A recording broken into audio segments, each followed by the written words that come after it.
সাবেক প্রধানমন্ত্রী বেগম খালেদা জিয়ার মাগফিরাত কামনায় সাতক্ষীরা ভোমরায় যুবদলের দোয়া অনুষ্ঠানে প্রধান অতিথির বক্তব্য রাখছেন ধানের শীষের প্রার্থী আলহাজ আব্দুর রউফ। এ সময় উপস্থিত জেলা যুবদলের বিপুল সংখ্যক নেতৃবৃন্দ ও স্থানীয় জনসাধারণ।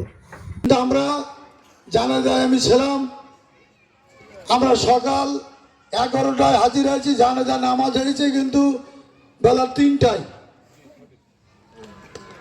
এই 3টা পর্যন্ত 7 ঘন্টা 8 ঘন্টা পর্যন্ত একটি লোক কিন্তু দাঁড়াই আছে জানাজা পড়ার জন্য।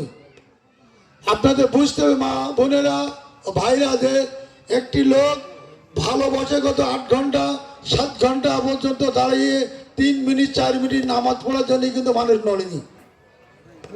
এই মানুষ ঢাকায় কোথাও যে কেউ বলতে পারে না, কারণ আমরা যখন তারেক রহমানের 25 তারিখে দেশে ফিরেছে, আমরা সারা দেশে গাড়ি ঘোড়া নিয়ে গিয়েছিলাম, কিন্তু বেগম খালেদা জিয়া মারি যাবার পরে কিন্তু আমরা কোনো লোক গাড়ি ঘোড়া নিয়ে যায়নি। খুব বলি হাই শৈলী মাই করে।